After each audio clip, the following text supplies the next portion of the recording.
오늘은 영업에 대한 얘기를 하겠습니다. 영업은 크게 두 가지로 나뉩니다. 아웃바운드, 인바운드. 찾아가는 영업이 아웃바운드고 찾아오는 거 받아내는 게 인바운드죠. 찾아가면 좀 불리합니다. 찾아오면 유리하죠.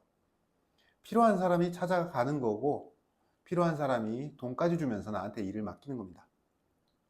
그런데 내가 고객을 찾아가면 처음부터 관계가 좀 이상합니다. 필요한지 아닌지도 모르는데 필요하지도 않을 프로젝트를 만드시고 저한테 불필요한 용역을 맡기세요. 이런 제안이 이제 처음부터 말이 안 되는 겁니다. 영업이라고 하면은 좀 부정적인 인상을 가지고 있으신 분들이 많이 있을 겁니다. 스팸 전화, 스팸 메일, 스팸 문자, 방문 판매, 전단지 살포 이런 것들 때문에 우리가 많은 정보 공유를 받고 있죠. 이런 것들이 대표적인 아웃바운드 영업인데요. 우리의 영업도 불필요한 것을 강요하는 그런 영업이 아니라 필요한 사람이 우리를 찾아낼 수 있게 세팅해두는 인바운드 영업에 더욱 우선시할 필요가 있겠습니다. 근데 아웃바운드라고 무조건 하지 말아야 되는 건 아닙니다. 당신이 아마 나를 필요로 할 때 내가 아주 도움이 될 수 있을 것이다. 우리 회사는 이런 회사인데 이런 것들 많이 해봤다. 이렇게 격식을 갖춰서 매너 있게 전달하면은 광고 공예로 여기기보다는 유익한 정보로 분류될 겁니다. 저는 영업을 영화에서도 배우고 책으로도 배우고 했는데요. 영업에 관련된 책 중에서 한 90% 정도는 쓰레기인 것 같습니다. 영업 분야에서 위력을 발휘하고 있는 어떤 신화가 있는데요. 냉장고를 남극에다가 판 남자. 이 남자가 거의 영업 분야에서는 신격화되고 있습니다. 이미 추운데 냉장고를 거기다가 어떻게 팔았냐 이렇게 물었더니 그 남자가 이렇게 말합니다. 여기다가 음식물을 넣으면 안 옵니다. 이 얘기 들으면은 잘 팔았다, 기가 막히게 팔았네 이런 생각이 드십니까? 아니면은 그걸 왜 거기다 팔아야 되나 이런 생각이 드십니까? 사실 이 얘기는 만들어진 이야기입니다. 기업이 무책임하게 시장의 수요에 맞지 않는 제품을 다 만들어 놓고 어떻게든 이거를 창고 정리를 해야 되니까 영업사원들한테 세뇌시키기 위해서 만들어낸 신화다 이렇게 볼 수 있습니다. 제대로 된 기업이라면 이렇게 했겠죠. 남극 사람들의 생활에 최적화된 식품 저장고를 개발합시다. 그런 제품이 개발되면은 안 팔아도 팔립니다. 영업사원 필요 없습니다. 들어오는 고객 받아내기도 바쁜데 뭐하러 밖으로 싸돌아다니면서 돈 쓰고 시간 쓰고 노력하면서 팔아야 되냐. 그래서 시장이 원하는 제품을 만들어내는 게 우선입니다. 그걸 우리는 마케팅이라고 하죠. 마케팅을 하게 되면 사실 영업이 필요가 없어지게 됩니다. 영업은 비용이고 비용은 줄여야 되거든요. 그런데 영업은 완전히 없어질 수 없습니다. 그래서 최소한으로 줄이려고 노력해야 되는 비용이다 이렇게 생각하는 게 좋겠습니다. 우리는 영업에 대해서 부정적인 인식을 많이 갖고 있다 보니까 영업에 있는 이분들도 영업이라는 표현을 쓰지 않고 마케팅이라는 표현을 훔쳤습니다. 그래서 영업에도 이미 90%의 정보가 쓰레기 정보인데 마케팅에도 한 50% 정보가 영업을 얘기하고 있어요. 그래서 오늘 영업에 대한 이야기를 하기 앞서 가지고 이 개념 정리부터 하고 들어갑니다. 고객 경험 지도라는 게 있습니다. 고객이 우리를 모르던 상태에서 우리를 처음 발견하고 우리에 대해서 이해하고 신뢰를 가지고 첫 계약을 하고 장기적인 관계로 발전해 나가는 이 전체적인 과정을 일직선상에 늘여놓는 겁니다. 비슷한 개념으로 펀널이나 AARRR 또는 광고 산업에서 주로 쓰이던 아이드마 이런 개념들도 다 같은 개념입니다. 모르던 고객이 우리를 알게 되고 계약하고. 영업 분야에도 비슷한 개념이 있습니다. 리드 제네레이션이랑 딜 클로징입니다. 리드 제네레이션은 판매의 대상을 수집하는 일입니다. 클로징은 계약서에 도장 찍는 거죠. 누구에게 판다. 딱 이 가장 핵심적인 두 가지만 가지고 판매를 관리하는 겁니다. 여기서 어떻게 파는지, 무엇을 파는지 이런 것들은 다 달라질 수 있기 때문에 다 생략하는 거죠. 그래서 팔았어? 도장 몇 개 찍었어? 돈 들어왔어? 안 됐어? 그러면은 리드 제네레이션 더 많이 해. 더 많은 고객한테 트라이해. 그래서 도장 더 찍어. 요즘은 거래들이 또 디지털로 이루어지기도 하고 우리 상품이나 제품을 또 온라인에 노출시킬 수 있는 매체나 광고 상품들이 많아지고 있습니다. 그래서 이런 것들이 많아지니까 5단계로도 쪼개고 7단계로도 쪼개고 그러는데 가장 핵심적인 것은 결국 두 가지입니다. 누구한테 팔래? 누구랑 도장 찍을래? 누구한테 돈 받을래? 그래서 이 두 가지 개념은 사실 우리가 태어나기 전부터 있었던 개념입니다. 기업 활동이 최초에 있을 때부터 영업은 있었고 그 영업이 있었다면 이 두 가지 개념은 쓰였겠죠. 좀 다른 표현을 써보겠습니다. 아마 이 개념을 사용하시는 게 우리 프로덕션들한테는 조금 더 적합할 것 같아요. 유입과 전환입니다.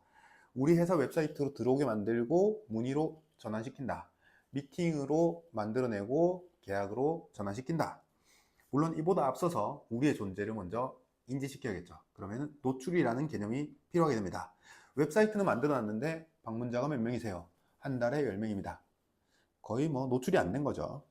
고객을 셋으로 구분할 수 있습니다. 재방문 고객, 신규 고객인데 추천받은 고객, 신규 고객인데 완전 새로 들어오는 고객. 여기서 제일 좋은 고객은 재방문 고객입니다. 영업 비용이 발생하지 않아요. 그리고 제작 비용도 줄어듭니다. 그래서 기존 고객을 관리하는 관리의 단계가 맨 마지막에 또 붙을 필요가 있겠고요.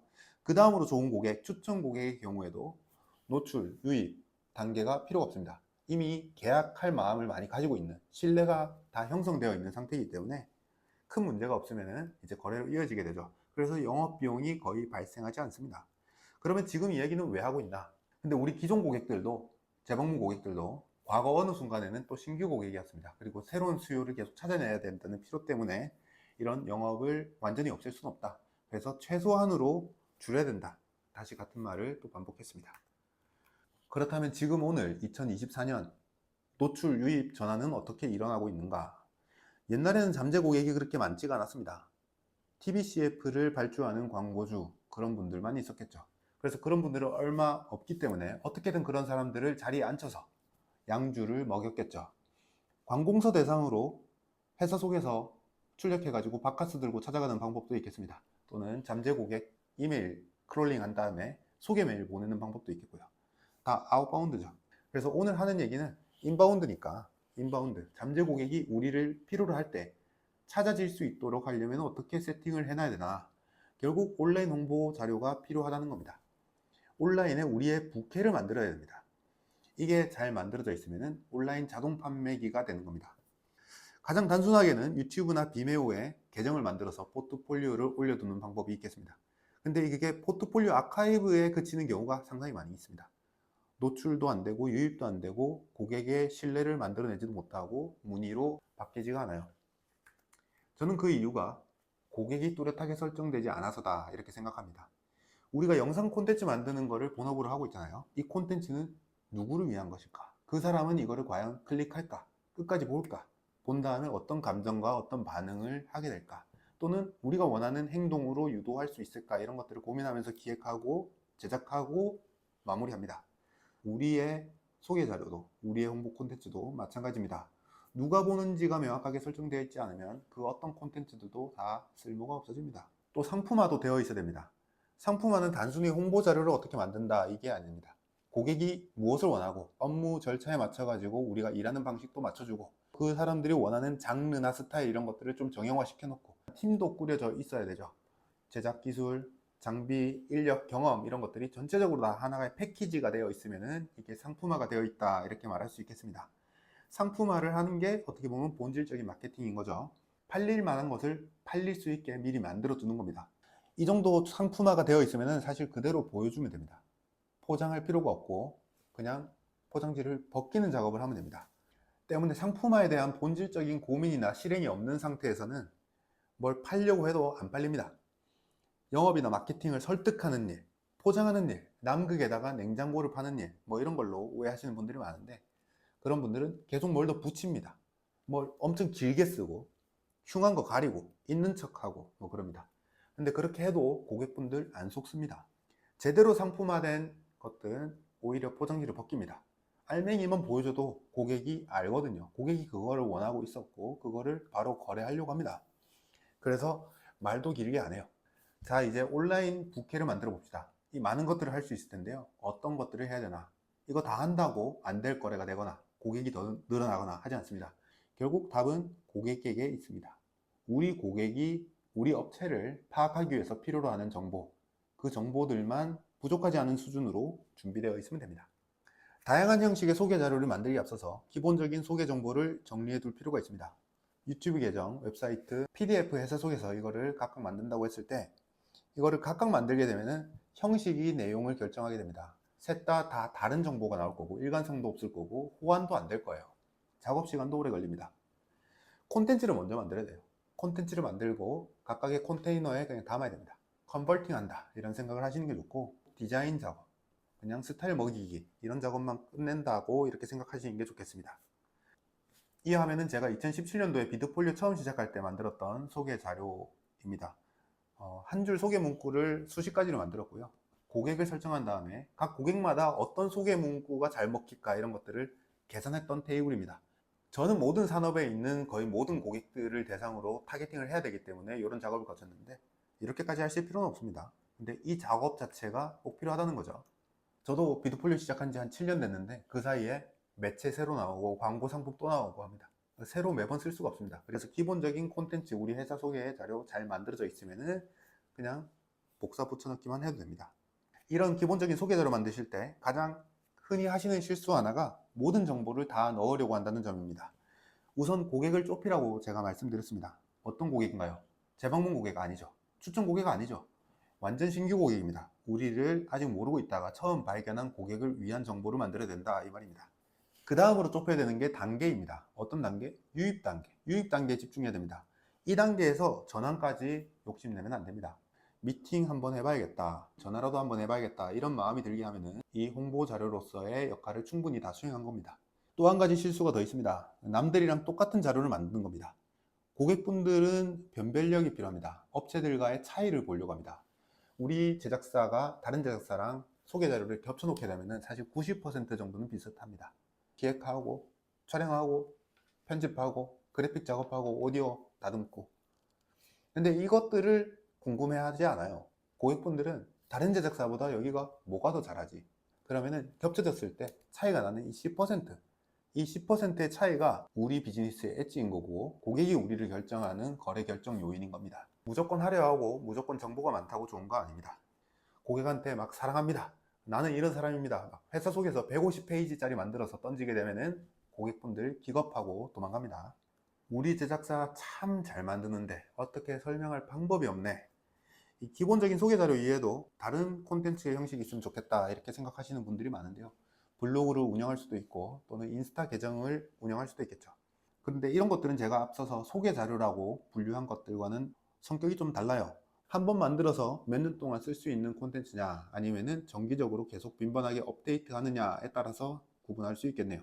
웹사이트가 처음 등장했을 때 포스트라는 개념은 없었습니다. 다 페이지밖에 없었어요. 94년도에 어떤 사람이 웹사이트에다가 일기를 쓰기 시작합니다. 매일매일 일기를 페이지에다 쓰다 보니까 이게 너무 불편한 겁니다. 그래서 포스트라는 개념이 새로 생겨나게 돼요. 더 정기적으로 빈번하게 발행할 수 있는 콘텐츠가 포스트가 된 거죠. 우리 제작사의 온라인 부캐 콘텐츠 또한 이 기준에 따라서 나눠볼 수 있겠습니다. 기본적인 소개 자료는 1, 2년에 한 번씩 리뉴얼한다 이렇게 생각하실 수 있겠고요. 반복적으로 정기적으로 업로드해서 우리 회사를 드러낼 수 있는 콘텐츠도 있겠다. 저는 옛날 사람이라서 글 기반으로 포스트를 많이 발행했습니다. 한번 쓰는데 한 2주씩 걸리긴 해도 5년, 10년 동안 이 콘텐츠들이 고객을 물어다 올 겁니다. 제가 잠을 자는 시간에도 이 콘텐츠들이 고객의 신뢰를 만들어내게 되고 저한테 문의로 이어지게 만들어내고 있습니다. 제작 사례를 작성할 수도 있는데 이거 작성할 때는 저도 각 잡고 해도 한 이틀 넘게 걸리거든요.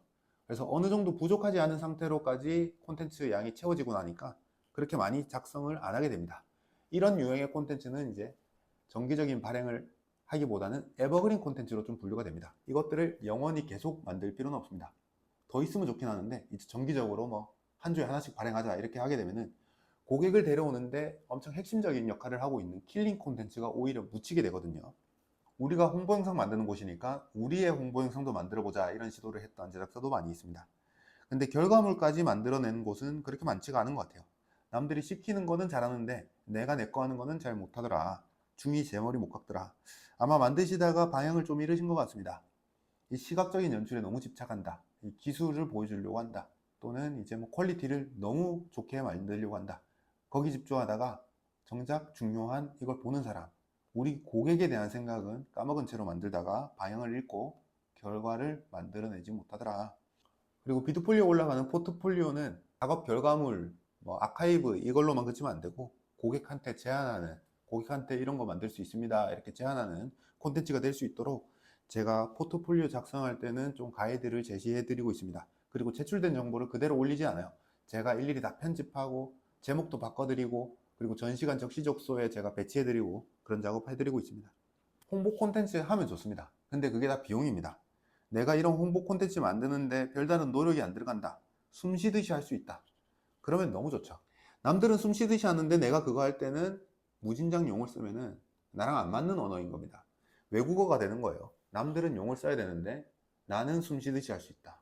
그렇게 되면은 아주 똑똑한 전략이 될 수 있습니다. 재밌는 사례 두 가지만 소개하고 가겠습니다. 시네마틱 퍼슨, 이 제작 사례를 기가 막히게 콘텐츠로 만들어냈습니다. 제가 만든 제작 후기 콘텐츠는 사실 작업이 다 끝난 다음에 전체적인 과정을 다시 한번 복귀하면서 랩업 보고서를 작성하는 거에 좀 가깝거든요. 그러다 보니까 또 일일이 다 만들어야 돼요.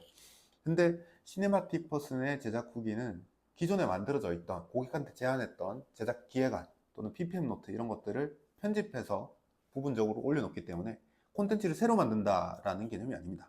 우리도 만들어내기 편하고 고객이 읽어내기도 편한 아주 좋은 콘텐츠 형식이다. 그런데 모든 콘텐츠가 이런 과정을 거치지 않죠. 뭐 몇 억 단위 넘어가는 프로젝트가 저런 기획 과정을 거치기 때문에 누구나 쉽게 따라할 수 있는 형식은 아닌 것 같다, 이런 생각이 듭니다. 스튜디오 끼니 인스타그램 콘텐츠 보면 대부분 이렇게 시작합니다. 클라이언트가 이러이러한 난처한 요청을 할 때가 많이 있는데요, 그럴 때면 이렇게 하시면 됩니다 라고 하면서, 이 푸드 콘텐츠 하는 곳이거든요. 그래서 처음에 촬영하다가 클라이언트 요구에 따라서 바뀌게 되는, 편집이 바뀌고 연출이 바뀌고 촬영이 바뀌게 되는 것들을 에피소드처럼 기록을 하고 있는데, 여기서 얼마나 능숙한지가 다 보입니다. 촬영 퀄리티가 얼마나 좋고 연출 다양성이 얼마나 있는지, 또 클라이언트의 요구사항을 폭넓게 다 받아내서 결과물로 만들어낼 수 있다라고 하는, 이 고객이 정말 필요한 정보를 정말 센스 있게 잘 풀어내고 있습니다. 이 콘텐츠 자체가 재미가 있어요. 그래서 가끔씩 바이럴이 터집니다. 노출, 유입, 전환, 이 세 가지 목표를 다 달성하게 되는 기가 막힌 콘텐츠다. 저는 볼 때마다 탐복을 하게 돼가지고 가끔씩 댓글에 따봉도 남기고 박수도 치고 그렇게 합니다. 제가 오늘 이 콘텐츠 준비한 이유는 저한테 가끔씩 영업을 치려고 하시는 분들이 있으십니다. 저의 역할이 돼서 조금 오해를 하고 있으신 것 같아요. 저는 우리 프로덕션 대표님들 옆에서 같이 어떻게 영업할까, 같이 어떻게 고객을 더 찾아낼까, 어떻게 거래를 발생시킬까, 이거를 옆에서 고민하고 있는데 갑자기 제 앞에 오셔가지고 저를 대상으로 영업을 하시는 분들이 있습니다. 저한테 갑자기 냉장고를 사라고 막 하는 거예요. 저는 고객이 아닙니다. 저는 계약서에 도장 찍는 사람이 아니고 통장에 돈 입금해드리는 사람이 아닙니다. 그리고 저는 팔릴 만한 거 파는 거 도와드리는 사람이지 안 팔리는 거 파는 능력은 없습니다. 그리고 기본적인 소개 자료들이 어느 정도 준비가 되어 있어야 노출도 해드리고 그 노출 성과에 따라서 더 판매 성과도 높아지고 하는 건데, 이 기본적인 소개 자료 만드는데 다들 많이 헤매시고 있는 것 같습니다. 사실 우리 솔직히 말해서 영상 언어에 대해서는 우리가 정말 잘 알고 있습니다. 영상 언어에는 문법이 있죠. 이것들도 언어입니다. 이 소개 자료들도 언어고 웹사이트도 언어고 각각 다 다른 언어입니다. 그래서 이 언어들을 새로 배운다 이러면은 문법도 배워야 되고 스타일이 익숙해져야 되고, 이 어려운 일입니다. 그래서 다들 많이 헤매시고 있기 때문에 방향 잃지 마시라고 제가 아는 선에서 좀 정리해서 설명드렸습니다. 영업에 1화를 쓰고 제작에 9화를 써야 됩니다. 안 팔린다고 영업에 5화를 쓰고 제작에 5화를 쓰게 되면 영업에 들어간 비용을 고객한테 청구해야 됩니다. 제 마진도 줄어들고 남는 게 없습니다. 무엇보다 문제는 제작에 5화를 쓰면 다른 제작사들은 9화를 쓰는데 2, 3년 뒤에 제작 경쟁력이 없어집니다. 그래서 과한 영업은 독입니다. 고객은 온라인 홍보 자료 잘 만들어져 있다고 그 제작사 선택하지 않습니다. 온라인 홍보 자료 좀 부족해도 잘 만드는데 갑니다. 겉으로 화려해 보이는 제작사 따라하지 맙시다. 이 비용 많이 쓰고 있다는 거거든요. 까놓고 보면은 이제 재정 상태 엉망이고 얼마 안 가서 또 꼬꾸라지고 그렇게 합니다. 그러니까 내 거 내실 있게 만드는 데 집중하고 그대로 보여주자. 포장지를 벗겨내자. 그리고 너무 부담 가지실 필요가 없는 게 다른 제작사들 상황도 마찬가지입니다. 그러니까 적당히 하면 됩니다. 여기서 적당히가 어느 정도 수준일까? 쟤보다 잘하면 됩니다. 쟤보다 조금만 잘하면 됩니다. 이 사업은 상대평가입니다.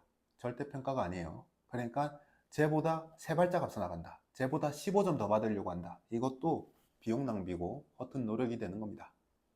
온라인에다가 자동 판매기 한 대씩 들여 놓으셔가지고 그러면은 들어오는 고객 받아내느라고 또 날밤 까서 작업해야겠네요.